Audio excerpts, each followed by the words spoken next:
Welcome, everyone, to Mugwump Media. I hope you all are having a great Saturday today. Hello, Kevin. Hello, Wanetta. Kevin, are you excited about the story we're going to talk about today? I don't know. Is it a happy story? Well, happy would be not the word for it. Have you ever heard of the Screwtape Letters? I've heard of them. A book by C.S. Lewis, and basically it takes you into the dark world of demons, Uncle Screwtape and his nephew Wormwood, and basically they're talking about manipulating of people. It gives you a different perspective about spiritual warfare. So this is not a happy story. Well, it ends up happy. It basically shows that God is in everything. This is a story that spans, 60 years, over 60 years. And it shows the things that were started by a bunch of atheists that have wreaked havoc on our country. Eventually, God, in a big way, is turning for good. So it is a very good story if you hang in there and listen to the end. God's justice eventually plays out. That's exactly true. But yeah, it's basically the story of a very bombastic and hate-filled woman. In 1960, this lady's name was Madalyn Murray O'Hair, and if you have never heard of her, Kevin and I know a lot more about her because she was born in 1919. She lived through the Depression. She was 41 years old whenever she did what she did at the Supreme Court. And in 1963, she was the reason that prayer and reading of the Bible was banned in the United States public school system. Do you remember that, Kevin? I think we could call her a very modern and a very villainous woman. She was very liberal. And, it's confusing when she was actually raised as a Presbyterian. She was from a Christian family. She may have strayed a little. Well, yes, I think that there are reasons. I think she had church hurt. Some of the statements, I did some research on her, and she didn't even necessarily, in a lot of the stuff she said, it was very telling because she didn't necessarily deny God. She hated God. Do you remember what Tulsi Gabbard said at the memorial service for Charlie Kirk? Yes. She said that people who hate God, or people who deny God, a lot of times it's because they hate God, they're rebelling against God, and they want to be God of themselves and others. This was exactly this woman, this atheist, the way she was. But anyway, here's kind of what happened. In 1960, on behalf of her 14-year-old son, William, Madalyn Murray O'Hair filed suit with the Baltimore public school system, again, to have prayer and Bible study taken out. And of course, her argument was based on the Establishment Clause from the First and 14th Amendment, which is wrongly perceived by so many people as a complete separation of church and state. That was never what it was intended to be. No. The actual text of it is, Congress shall make no law respecting an establishment of religion or prohibiting the free exercise thereof. Separation of church and state is not even in the Constitution. That's a lie, a huge lie that's perpetrated by enemies of God and by atheists, which are one and the same most of the time. And those who believe that it is point to a letter from Thomas Jefferson to the Danbury Baptist Church. And that was written after the Constitution was penned, Kevin. I think 1802. It was written in 1802. Thomas Jefferson. That's right. Yep. And tell us that story. Well, he was. There was concerns about the government getting involved in the churches, and they were terrified that the government was going to come in. That's right. Much like when they were in Europe, the kings and the rulers, they all basically told everybody what religion they was going to be and what faith they were going to have and how they were going to practice it. And that was the furthest thing from something that was okay for our founding fathers, because that was one of the things they were willing to die for and give up everything they had to make sure their children didn't have to live under a government authority. Yeah. They got in little boats and fled across a big ocean to get away from that. The Church of England. A lot of lives lost, a lot of fortunes lost, and But you know what? It's been a wonderful outcome. We sure do live in a privileged nation and a privileged time. Yep, we sure do. We don't want to forget why we're here. Yep, and there's revival going on. Absolutely. I'll talk about that at the end too. This is actually a good story. I'm looking forward to the good part. The good part at the end, you'll like it. The rest of it is horrifying because it shows what happens when a bunch of atheists start betraying and deceiving each other. It's horrifying. It reminds me of the scripture that says, basically what kinship does darkness have with light? Yep. I can't even imagine doing some of the stuff that was done with these people. There's some people we can't be friends with. Yeah. But I had never heard what happened to this lady after she took prayer and Bible study out of public school through the Supreme Court in 1963. Kevin and I were the first generation that went all the way through from kindergarten all the way through the end of high school with no God, no mention of God. Nobody was allowed to. The schools, of course, were so scared of being sued that they all took it to the extreme. Yep. With the exception, during the Jesus Revolution, Kevin, there were some schools that started actually, doing some things, putting some things in. I was actually drawn. I got my first Bible the way in 1976 whenever our school got brave enough to put a Bible as literature class in, and I was hooked. Yes. Loved the Bible. We were both influenced by that. Absolutely, movement. the Jesus Revolution. And you know what? That's what's crazy. Is in these moves of God, like we're seeing right now, you are just about always going to have a parallel move of Satan, move of evil. It's crazy how that happens, but there's always the move of God and the move of Satan. So anyway, so this happened, and this woman was an atheist lawyer, very liberal. She eventually formed the American Atheist Society. She settled her family in Austin, Texas, in 1965. I'm not going to say what that acronym says. I'm just going to leave that alone. Okay. All right. Very good. I'm not going to let my mind wander. No, don't let your mind wander tonight, Kevin. Yes. I am going to tell you a couple of things. She was raised Protestant, like I said. She was raised. You said Presbyterian. Presbyterian, yes. These are some of the things she said. I actually looked this up. She hated prayer. She didn't like people talking to God, of course. She spoke repeatedly about the abuses of organized religion. And she once told a magazine that God was sadistic, brutal, and a representation of hatred and vengeance. Now, instead of saying, you guys are a bunch of rubes, so you're praying? You think God's real? Fine, go to it. If you were really an atheist, would that not be what you would do? Go enjoy the life that you have here because that's all you have? Maybe go knock a bank or two off and go sit on the beach? Right, Kevin? Well, that would be the logical step. The logical step. I think we're too logical. Yep. This woman hated God. She was, like I said, I think she had church hurt. She said that God was sadistic, brutal, and a representation of hatred and vengeance. She basically was accusing God. So, yeah, I don't know what was going on with her, but it was bad. Anyway, what ended up happening by the late 1970s, again, she had the American Atheist Society that she had set in Austin, Texas. Now, by the late 1970s, they claimed over 2,000 dues-paying members. They spread over 25 chapters. Now, I looked. There are more chapters now.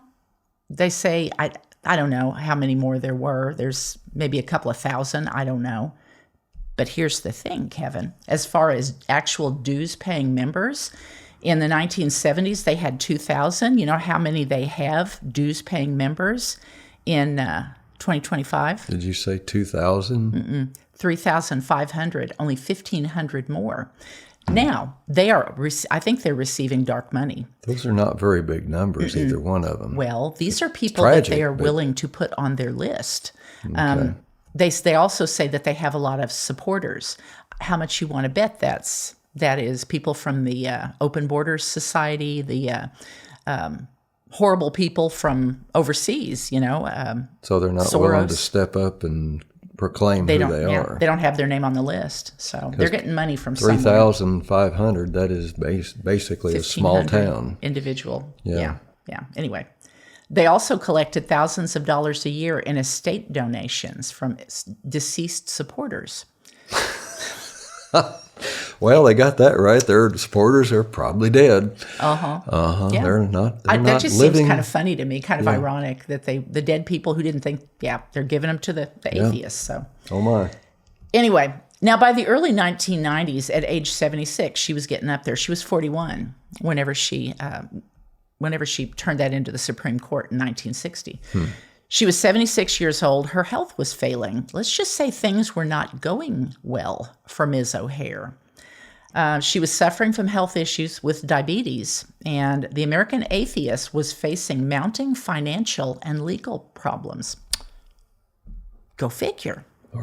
As a matter of fact, around 1993, there were rumors around the office, around the organization, that she, her son John Murray, who by this time was the president of the organization, and her granddaughter Robin Murray O'Hare, I think she was like 30. I think she worked in the proofreading and typesetting, but she worked for the organization also. And Madeline had actually adopted her. I don't know whose child she was. Madeline had 2 sons, John and William. But anyway, the 3 of them, of course, were all, according to the rumors around the office, was that the 3 of them were planning on taking the money and running to New Zealand. Again, this was an office full of atheists. You don't suppose anybody cheated on their time card or anything? Well, I think they were probably all looking over their shoulders at each other. But anyway, a little suspicious environment, I'd say. Yes. Anyway, that's the scene for this story, okay? Now, it all begins on Monday morning, August 28th, 1995. You can imagine, Austin, Texas, the employees all showed up to work bright and early. Can I ask a question? Yes. I'm just having a hard time figuring out what the Human Resources Department would do in that environment. I don't know. I'm telling you, it's crazy because this is a look into a world that we don't know anything about. You know, it's weird. It's like when somebody walks up to you and they talk about how they trust their drug dealer. Wait till you hear the rest of it. And they find out they can't. It's horrifying. Somebody's selling you something to kill yourself with, and they trust them. There may be a little deceit involved there. That's right. Just a little bit. It's not going to hurt you. I know. You're speaking to the choir, Kevin. I agree with you. Anyway, so they found this typed up note on the door. And John Murray had signed it, the president, of course. His thesis? Maybe.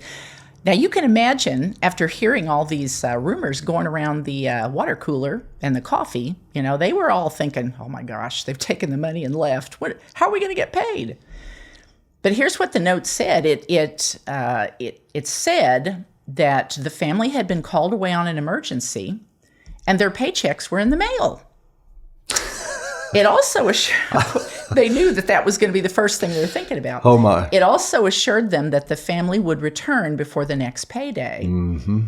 So the employees were thinking, okay, our check's in the mail, and they said they're going to be back. Okay. Now, Take that to the bank. These people were control freaks. And the reason they were, if they went anywhere, they shut the whole shebang down. Do you know why? Well, I've got some ideas. They had been robbed multiple times. Who'd ever thought that atheists would be a problem with trust? Again, yeah. So, but they usually would shut the office down. So everybody was surprised that they had taken off without saying anything. But it's okay. They must have had an emergency. So people just kind of went back to business, you know, whatever atheists do for their business, and went on. John Murray, even for the next 2 weeks, made repeated cell phone calls. They had cell phones then. 1995. I didn't have one, but they did. Made repeated cell phone calls, I know, over the next few weeks, telling them that the family was in San Antonio. They did tell them where they were. And he actually supervised over the cell phone. He was calling them and supervising the day-to-day business. So the employees were calming down. They're thinking, okay, everything's good. We're just going to keep going. Now, a few weeks later, the first clue that scared the employees and made them think that something was wrong was when the 3 O'Hares failed to show up for the biggest event on the atheist calendar. Do you know what that was, Kevin? I'm on the edge of my seat. What is the biggest event for atheists on the calendar? Something terrible. They had to go protest Pope John Paul's visit to New York. Oh, my goodness. God gets attention and everything, doesn't he? That's And this was over 3 weeks. They don't believe, but yet, okay. Yeah, this was over 3 weeks later. By this time, the family had been gone for a month, and they were just kind of going on. Okay. But no one had spoken to John by phone for 2 weeks. Interesting. At this point, the employees started getting a little nervous. Now, although, I'm going to skip forward just a little bit, folks, because I don't want to tell you the whole thing. Although the employees didn't realize the gravity of the situation that had unfolded over that month, folks, they had no idea until the stuff that happened later. The Murray O'Hare family would never be seen or heard from again. They were gone. And there was all kinds of rumors. People thought that they had been taken by UFOs and all kinds of crazy stuff. The local I the can't local believe media, anybody be suspicious know. about them not showing up. About the atheists, I know. And here's the thing. The American Atheist Organization tried for the first year after the disappearance to do their own investigating, but to no avail. Apparently, the San Antonio Police Department, who probably didn't like her a whole lot anyway, did you know she was the most hated person in America? That's what she was called. She used to go on. I wonder if that's why the aliens were suspect.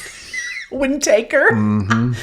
Okay, I'm being mean. I need to stop laughing at this, but anyway. Well, it's hard not to. I know. It's just so absurd. I know. But anyway, yeah, she used to go on Phil Donahue, and I mean, she was bombastic. She was crazy. Nobody could finish a sentence. Anyway, back to the San Antonio Police Department. Not only were they a little dubious about her and her family, but also they thought that they had skipped the country. Whenever they called and went and paid a visit to the organization, everybody, they told them the rumors. So, of course, everybody just figured that was what had happened. It was probably a case of embezzlement by the O'Hares. So no one really suspected foul play. Of course not. Until a newspaper reporter for the San Antonio Express News, a very sharp guy, a man named John McCormick, heard about it, and he started digging around, and he wrote a story about the missing O'Hares. Now, when the story came out in the paper, it was a good one. A local private investigator, a young man named Tim Young, read the story. He was mesmerized by it.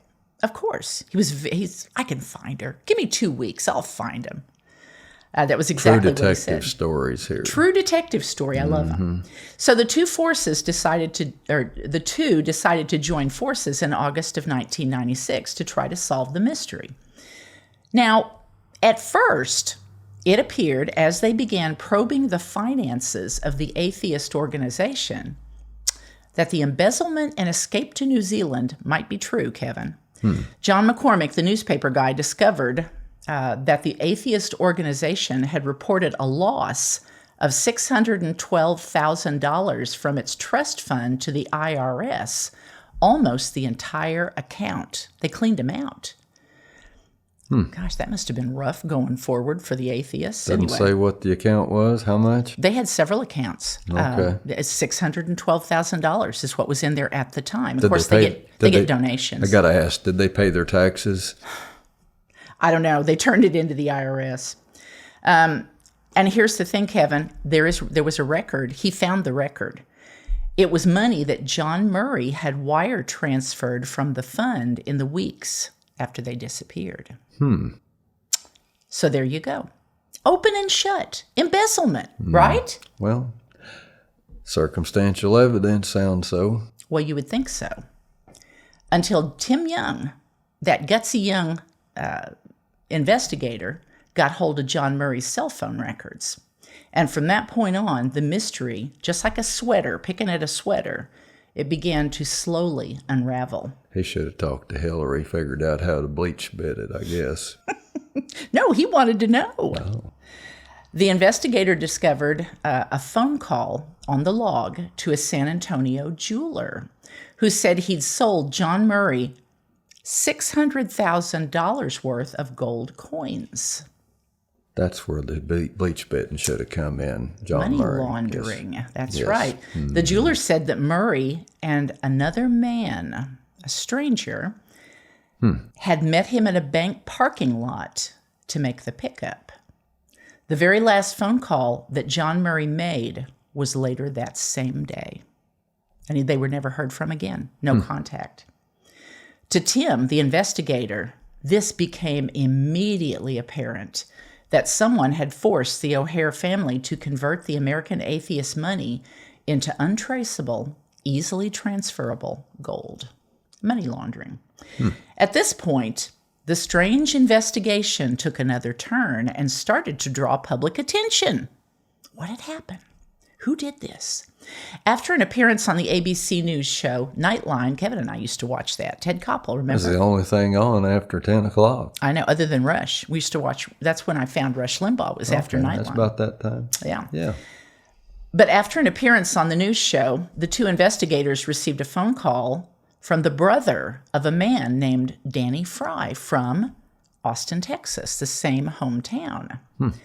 They were told by the brother that Danny had disappeared the very same weekend in 1995 as the O'Hares. And keep in mind, this was a year later. He just happened to hear them. This brother believed that the missing link was an acquaintance of Danny's, an ex-criminal named David Waters, a shadowy man with a violent past who coincidentally used to work for the American Atheist Society as an office manager. Kevin, in what universe would you hire? This guy killed somebody at the age of 17. They didn't put him in prison because he was 17. They ended up slapping him on the wrist. He robbed, he stole, he beat his mother. He did horrible things. He was in and out of prison. He had a rap sheet as long as your arm. Why would you put somebody like this in charge of an office? Well, maybe he was an alien. Maybe it was the American Atheist and Alien Association. No, he was an atheist. Yeah. And oh my. Yeah, again, nobody liked him. He was a horrible person. I don't think As he'd a matter make of fact, a good farmhand. No. Do you know what Danny said? The brother of Danny said, he said, I know something has happened to Danny, and I bet it has to these people too. Because when Danny left, he called me and he warned me. He said, if something happens to me, it's David Waters. So it sounds like he was coerced into helping David Waters. Oh, yeah. This was an evil guy. Anyway, here's what happened with David Waters, the history. He had been fired from the company for theft in 1994. Remember? They were paranoid because they'd been robbed. And he didn't just rob them once. He robbed them twice. They let him stay on. Yeah. Apparently, they believed him when he said he didn't take the money, even though he was the only one that could sign checks and get into the bank account in the safe. These very trusting atheists let him stay. He stole a total of $114,000 from the agency. And get this, he was only given probation. He was convicted of stealing, and he was only given probation and ordered to pay back the money. I would have been mad. And guess who else was mad? The very big-mouthed, bombastic O'Hares. Oh, yeah. That didn't set well with Madalyn Murray O'Hare. In July of 1995, not long after this, she wrote an extensive, scathing article for the American Atheist newsletter, which went out to a lot of people. She wrote every sordid detail of former employee David Waters' violent past. She did an expose of him, made him look bad. Now, you know that made David Waters angry. According to the two investigators who were following the paper trail, they said that her expose of David Waters was a fatal mistake. He made her and her family pay for it, ultimately. Her big mouth did it. 2 months after the newsletter came out was when the Murray O'Hares disappeared. Now, when the FBI received this new information from Tim Young, he gave him the info in San Antonio, and at that point, the case moved quickly. The body of Danny Fry, headless and handless. They cut his head and hands off, and you know why, folks? Because they were wicked, evil mobsters, and they didn't want anybody to identify the body of this guy because they were afraid that it would connect him to them. Dead men tell no tales if you cut their hand and head off. Yes. Do you know why they killed him? They killed him immediately following the killing of Madalyn Murray O'Hare, John Murray, and Robin Murray. And the reason that they did is because he felt bad about it. He had a conscience. He was kind of forced to go along with and that was why he told his brother, if anything happens, it was David Waters. But because of that, they were afraid he wouldn't keep his mouth shut, that he would tell. So they cut his head and hands off and buried him, threw him in to a grave in Dallas County, Texas. Later on, of course, the bodies of Madeline Murray O'Hare, John Murray, and Robin Murray O'Hare were discovered in their own shallow grave, not far from Danny's burial site. The same field, the same area. As the whole grisly story began to unfold around the FBI investigation, it was revealed that Waters had 2 co-conspirators helping him with the kidnapping, extortion, and murder of the family. And poor Danny Fry, he was the one that he paid for it. And of course, the other guy was a prison buddy, Gary Carr. He had known him for years, and he was just as evil as Waters was. Now, David Waters decided to kill Danny, of course, believing that he wouldn't keep his mouth shut. And according to the FBI's final report, David Waters had kidnapped the O'Hares on the morning of August 27th, 1995. He was the one that just picked him up at their work, told him to write a letter and put it on the door, and he hauled him off. He put him in a car, took him to the Warren Inn in San Antonio, and he had 2 helpers. There were 3 of them. He took John Murray and did the dirty work of cleaning out the bank accounts and getting all the money, and the 2 women stayed in the motel room guarded by the 2 co-conspirators for a month. They were there for a month being held captive. Now, during this time, this is weird to me, Kevin. This is strange. During this time... I got to put this on pause. I've got something going through my head I got to ask. In the movie Forrest Gump, he was in about every circumstance that went on. He would have probably been too old to have been part of this scene, wouldn't he? Yeah, he would have. Okay. I just want to make sure I'd go back and check and make sure I didn't miss a scene out of that movie. Would you not have done everything you could to try to alert somebody? Well... would you not? You know what? We're dealing with different people here. People that have chose to serve, well, they serve Satan. Well, and they think they're God. Mm-hmm. Yep. Really? Just exactly what Tulsi said. That was Satan's issue there. He thought he was going to be God. And they hate God. They think they are God, and they want to be God over everybody else. During this time, with the full knowledge and forced cooperation of John Murray, the kidnappers, David Waters, took him around, set about draining the atheist bank account. The money was all gone. And they obtained large cash advances on the family's and the business's credit cards. I'm about to sneeze. Well, bless you before.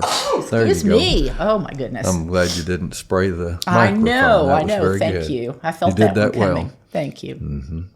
Anyway, but he drained the bank accounts, put large cash advances on the credit cards, filled them up, and got the money.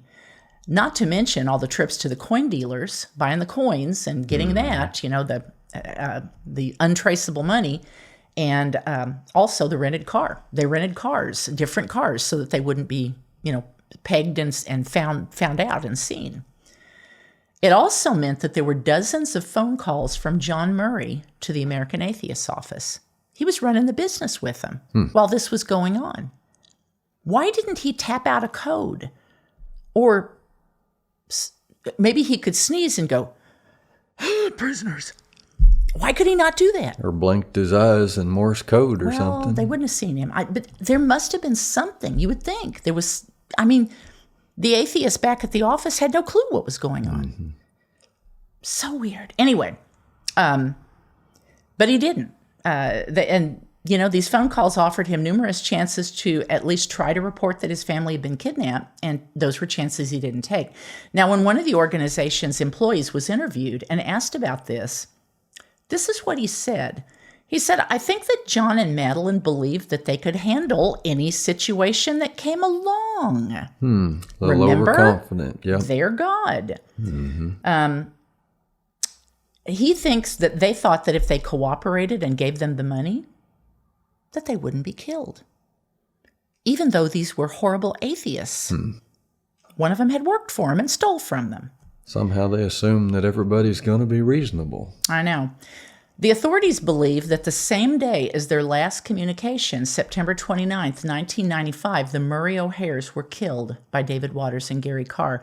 Once they got the money turned over to them, they were done. They plugged him and put him in the ground along with Danny Fry with no head and no hands. Now, to finish the story up, David Waters was convicted later on lesser charges. They never did charge him with the crime because, here's the thing, whenever they went and arrested him, because they had enough evidence that something had happened, when they went and arrested him, he was on parole, him and Gary Carr. They went and raided both of their houses, and they found ammunition and weapons. They're felons. They weren't allowed to have them. They broke their parole. So basically, they took them. They didn't follow the law? Right. Oh, my. So basically, this is an issue for gun control. Right. Maybe it won't work. Right. Okay. So they took them to court, and both of them ended up. Now, the first one to go to prison was David Waters, and they gave him a 60-year sentence. And again, he didn't go to trial for what happened with the 3 that he killed, but Gary Carr confessed along the way. And when he did that, he did ended up getting tried for some of this stuff. But again, at that point, they had not found the bodies. It was a little later that they found the bodies. So because of that, they charged him with kidnapping and all other kinds of stuff. And he's still, to this day, serving a life sentence unless he's died in jail. I didn't look that up. Now, the bodies of the O'Hare family, and get this, one more thing, David Waters, talk about justice. Even though he was only given 60 years, do you know that he only served 3? He died after the 3rd year of lung cancer in prison. Now, the bodies of the O'Hare family were cremated and sent to William Murray. This is the amazing part, Kevin. This is amazing. And again, folks, I'm not glorifying that these people were killed, obviously. It's just crazy. And at the very end, you see that God's justice makes a full circle. It really does. They were cremated and sent to William Murray, the one that the lawsuit that was filed in 1960 was over, to prevent him from having to pray in school. Now, here is where you see the hand of God. William had been publicly disowned by his mother years before. And what was his crime? He accepted Christ in 1980. He became a Christian. He met Jesus. Yes. And he also became a Baptist minister. How's that for poetic justice? William had a funeral for his family, like a good son would, with a Christian minister in attendance, but no prayers were spoken at the funeral. His mother hated prayers. When asked why none were spoken for her, he replied that his mother's chance for a prayer of salvation ended years ago. And again, keep in mind, this was 5 years after they had actually been killed. He was right. Yep. Here's something neat. The presence and legacy of God's call on William's life has flourished and grown through the years. He's still around, and he's still working for the Lord. Now, through all of these years, he has continued to advocate for religious freedom in schools. Of course he has. Going completely against what his mother did in 1963. And William is presently the chairman of the Religious Freedom Coalition, an organization that works to promote and protect the rights of Christians, both in the United States and abroad. Isn't that amazing? Ironic. What Satan meant for evil, God used for good. That's right. One of the things that I read a quote from his book from Lonnie Frisbee, who was the hippie preacher. When he was a little boy, 8 years old, he was abused by a man that raped him and did horrible things to him. But yet God used him to spark a revolution in God. Now, he had a lot of issues because of it, but God loved him. And when he spoke about this in his book, he said, the man who did this to him, his babysitter, was an evil evangelist, a dark evangelist. That's who Madeline Murray O'Hare was. She was a dark evangelist. Yep. When a dark evangelist rose up to destroy our children's future, folks, God raised up a mighty warrior to turn the tide, a member of her own family. her own flesh and blood. How's that for poetic justice? So what happened to the gold coins? Is anybody out there wondering? Kevin, are you wondering? Well, I'm kind of curious. This was another sleight of hand from God. The stolen coins from the atheist organization was taken by Waters and Carr to a local storage unit after they killed everybody off and threw them in a shallow grave, of course, cleaned up the dirty work. And they decided that they were going to leave it there. So they rented a storage unit, locked it in, and left. 2 days after the coins were locked in a storage unit, they were stolen, Kevin. Oh, no. Unethical people showed up and robbed them, huh? Yeah. So I'm thinking maybe that was the end of the atheist money and the gold coins. Untraceable. Yeah. Interesting. Investigator Tim Young said he almost fell off the chair laughing when he heard about it. Again, talk about divine justice. Kevin, this is an amazing story full of parables. It is, and a lot of blood and gore, kind of like the story of Jezebel and the dogs, you know. There's some things that are so evil that, you almost have to go to humor to really talk about those things because it's just unimaginable by anybody that loves God and is loved by God. But when you reject God, oh my, the crowd you run with, it's so important who we fellowship with, who we're friends with. Now, we're supposed to be a witness to all, but we have to be cautious because evil is real, and Satan, it's odd to me, but, the grace of God, that's why I've not been drug into a circumstance, but I have had friends in the past that were very evil in their actions. And, I learned a lot of hard lessons. When you associate with evil people, you're going to wind up in the middle of things that you don't want any part of. Well, and they were all destroyed. A whole bunch of them. And nobody got the money. Yep. And again, folks, I'm not laughing because people were killed. Not at all. But the circumstances is amazing. Absolutely amazing. Well, in the end, when the Lord returns and justice comes back, there's going to be a lot of justice dealt out. And, it's sad to think about what people are going to have to go through, but God is just, and there will be consequences for what they've done. And eternal hell and damnation, it's very real. And we need to keep that in mind because, if this is a result of church hurt, you know what? I would not want to be. I would not want to be party to that. And we've got to be so cautious, our witness, and how we treat people, and how we conduct ourselves in everything, in every facet of our life, not just business, but in friendships and relationships, and what we show our children. It's all important. That's our witness. That's our testimony. It's very true. That's the Bible. The only Bible some people are going to read is what we present. And even people who are atheists can change too. Absolutely. But when they're living in that group and in that lifestyle, oh my goodness, stuff like this happens. They probably don't sleep a whole lot. Watching each other's got alarms set everywhere. You know what? They probably got security on everything. You know what, Kevin? I'm so excited about the revival that's going on in the colleges and in the schools. I'm telling you, it's swinging back. It really is. And I was so glad to read this. I did not know I didn't know that this had happened to this person and that her family in this situation. Again, it's always sad when anybody is murdered or killed or treated badly, but again, there's some crazy poetic justice that's happened here also. Crazy. Usually it's the Christians getting their heads cut off. Know. This is kind of a different slant kind of different, for sure. On a interesting perspective. Oh, I know. Yes. Well, folks, thanks for joining us for story time today. I thought you all might enjoy it, especially some of you. It wasn't a happy story. No. But it's a good lesson, for sure. It's a good lesson. Some of you may remember her, some of you may not, but that was what happened. That was the ending of her and her family. And boy, God bless William. What a cool thing that gentleman, he did a good thing, and he's doing it to this day. We'll have a conversation with him in heaven, sounds like. Indeed. Thanks for joining us today. Now, we hope that you enjoyed the story, the reassurance that God always has the last word. His justice and his mercy for his people endures forever. That's right. Make sure that you like, share, and subscribe. Check out our website. We've got some new shirts, too. You'll have to check those out, new merchandise. And, keep the good information going, folks. Tell people about us. Come back and see us.